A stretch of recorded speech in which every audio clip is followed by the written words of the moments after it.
आप देख रहे हैं अब तक न्यूज़ चैनल। मैंने उनको बोल दिया है डिग्निटी को कि एक गलत बात है और मैं उनके ऊपर कार्रवाई बदनामी का केस सूट दाखिल कर रहा हूँ। गीता मैडम, ये दोस्तों आज एक बार फिर आपका स्वागत है BM अब तक में।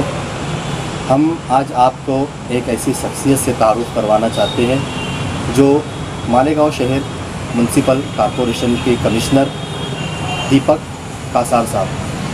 आज हम इनके बंगले पर आए हुए हैं। जिस तरीके का मालेगांव शहर में सियासी माहौल चल रहा है और दीपक कासार साहब के ऊपर FIR दर्ज करने की बात चल रही है और मालेगांव शहर में और भी कई अहम मसाइल के ऊपर आज हम उनसे गुफ्तगू करने के लिए आए हैं, उनसे तफसीली मालूमात हासिल करने के लिए आए हैं ताकि हम इस शहर की आवाम तक असल बात और सच बात को पहुंचा सके, आपके बीच ला सके। इसलिए हम अपनी ज़िम्मेदारी, अपनी ड्यूटी को निभाते हुए आज उनके घर पर, उनके बंगले पर आए हुए हैं। आइए हम मुलाकात करते हैं, बात करते हैं दीपक कासार साहब से। सबसे पहले आपका स्वागत है। शुक्रिया कि आपने हम आपके आभारी है कि आपने हमें वक्त दिया, अपने घर पर बुलाया। ये हमारे लिए बड़ी बात है। आज मालेगांव शहर के अंदर हम देख रहे हैं कि आपके ऊपर FIR दर्ज करने की बात की जा रही है। मालेगांव शहर के अंदर जब कभी भी ऐसा माहौल बनता है कि शायद अब शहर का कुछ भला होने वाला है तो सारी हांडी कमिश्नर के ऊपर ही फूटती है। घुमा फिरा के बात मालेगांव शहर कॉरपोरेशन कमिश्नर पर आ जाती है। क्या है इसका सच? क्या आपके ऊपर FIR होना चाहिए? क्या आप उसके ज़िम्मेदार हैं या नहीं? बात ऐसी है कि जब कोरोना मालेगांव शहर हॉटस्पॉट था, जब यहाँ दिन में 55 डेथ हो रही थी, उस वक्त मैंने यहाँ एज ए कमिश्नर चार्ज लिया। कुछ सोच के आया होगा। मैं खुद पॉजिटिव हो गया।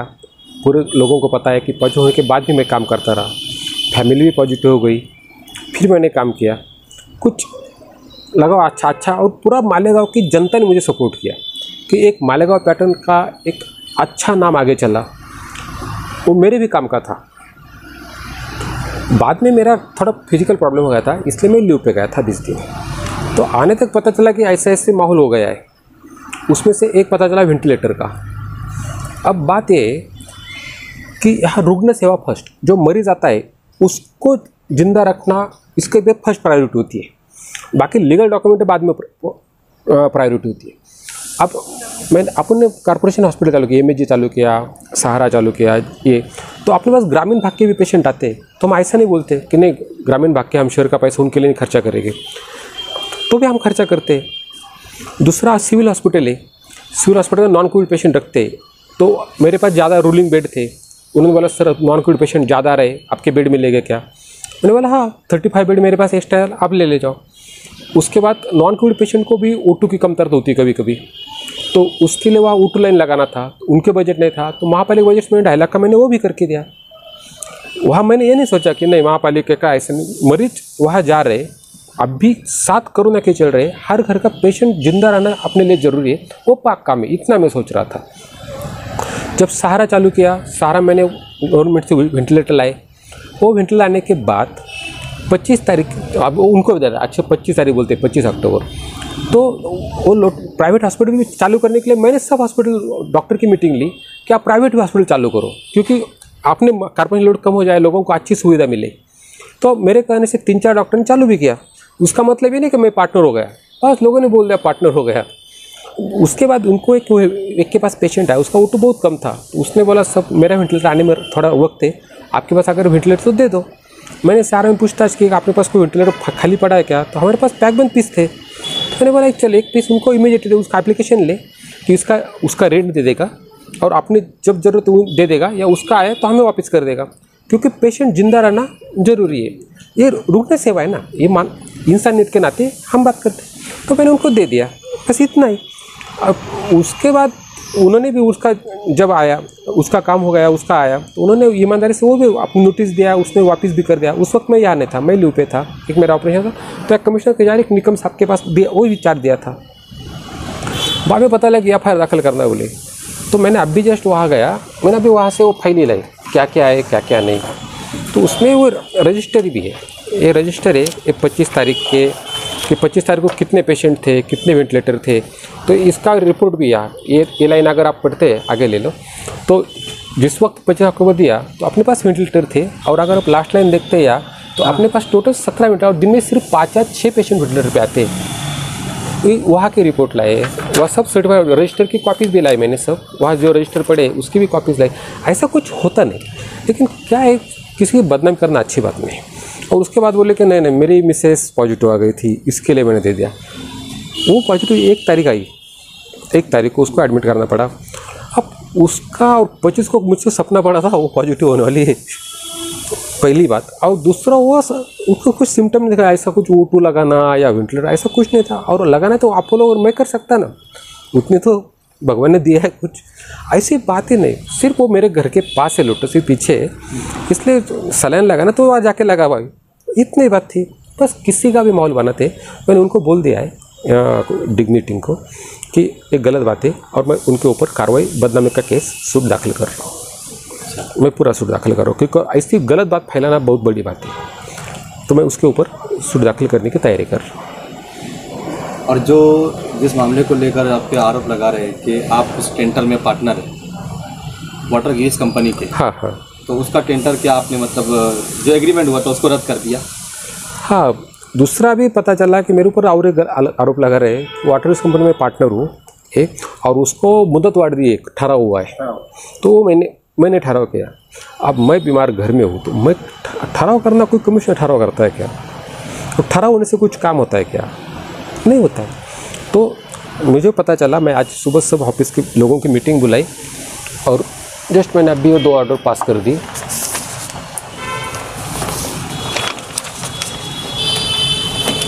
एक उसका जो ठहराव जिस बारे में बोल रहे, वो ठहराव हमने कैंसिलेशन के लिए भेज दिया गवर्नमेंट को, के लिए चला जाएगा। ये ठहराव की काफ़ी है, ठहराव की नहीं, ठहराव विखंडित करने का लेटर होता है।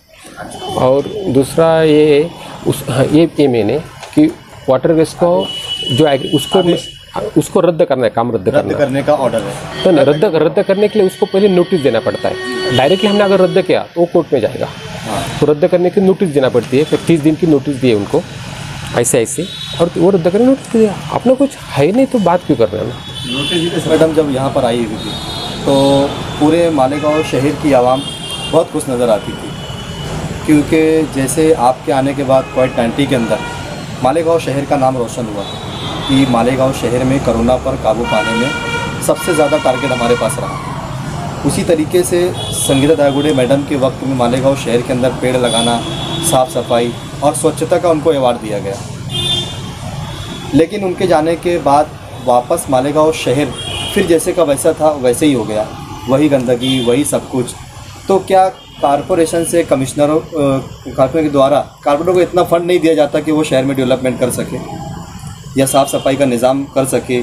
या मालेगांव शहर में हर एक शख्स की ज़बान पर एक बात है कि कोई अगर सड़क बनी है तो लोग कहते हैं कि ये सड़क सही नहीं है, और ओरिजिनल में होता ही है कि वो सड़क दुरुस्त नहीं रहती है, सही ढंग से उसकी बनावट नहीं रहती है, वो 6 महीने में, 4 महीने में, एक बारिश में वो पूरी ख़राब हो जाती है, ख़त्म हो जाती है। तो मालेगांव शहर के एक सिटी इंजीनियर कभी वहाँ जाकर विजिट नहीं करते, उसकी रिपोर्ट नहीं लेते, वो फ़ंड कितने का है, वो काम किस क्वालिटी पे चल रहा है, इस पर कोई ध्यान तवज्जो नहीं रहती है। तो ऐसा क्यों होता है? आप जो पहले बताया कि काम की क्वालिटी, उस पर नियंत्रण होना बहुत ज़रूरी है। और दूसरा एक काम करना, तो अब भी बारिश के समय मैंने जो बारिश था जहाँ पानी खड़ा, मैंने बहुत जगह राउंड भी ले लिया। तो अपने यहाँ एक गटर की जो स्कीम होना चाहिए, तो जो गटर है उसको कोई लेवल नहीं है, एक इधर से आता है एक इधर से आता है, वो पानी बाहर जाने का रास्ता नहीं होता, एक लेवल यानी पूरा प्लानिंग से गटर बनाई नहीं है। उसके लिए भोयर गटर योजना का जो प्रपोजल जो मच्छर गांव में हो रही है, तो उसके लिए भोयर गटर होना, तो उसका प्रपोजल जो भोयर गटर का तो उसका हम फॉलोअप ले रहे हैं कि वो जल्दी से जल्दी आए। दूसरा एक छोटे अपने खड्डे भरने का काम जो है, तो बारिश में अगर काम किया तो क्वालिटी नहीं होगा, इसलिए 10 अक्टूबर से हमने कॉर्पोरेशन प्लान किया है कि पूरे रास्ते के इंक्रोचमेंट निकालना और वहाँ के गड्ढे भरते चलना। ऐसा 10 अक्टूबर से एक बड़ी मुहिम चालू करे कॉर्पोरेशन से, उसका प्लानिंग मैं करके गया था, वो 10 अक्टूबर से चालू हो जाएगा।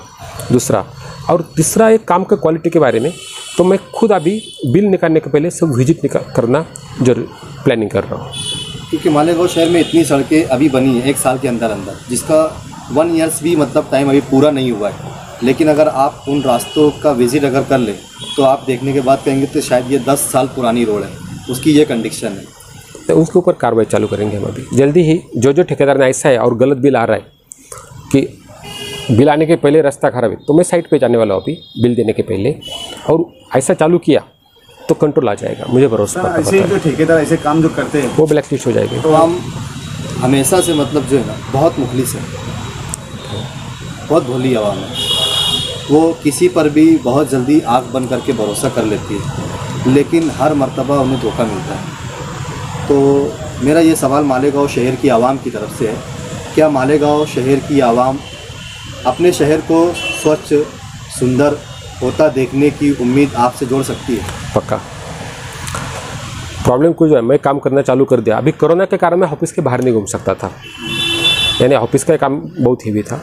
अब यहाँ का कंट्रोल आ गया है। 10 अक्टूबर से मैं फील्ड पे रहूँगा और 10 अक्टूबर से हमारी मुहिम चालू हो रही, बड़ी मुहिम चालू हो रही है 10 अक्टूबर की, और वहाँ से हम काम चालू करते हैं। हमारे मालेगांव शहर कॉरपोरेशन के दीपक कासार साहब, इन्होंने अब मन बना लिया है कि मालेगांव शहर की आवाम इनसे उम्मीद वाबस्ता कर सकती है कि इनके रहते हुए मालेगांव शहर के अंदर कुछ अच्छा हो सकता है, जैसे संगीता दागुड़े मैडम के टाइम में हुआ करता था। और एक बड़ा खुलासा यहाँ पर सामने आया है, आज इन्होंने हमें बताया है कि वो मालेगांव शहर जनता दल जनरल सेक्रेटरी के मुस्तकिम डिग्निटी के ऊपर भी कानूनी शिकंजा जकड़ने की तैयारी कर रहे हैं।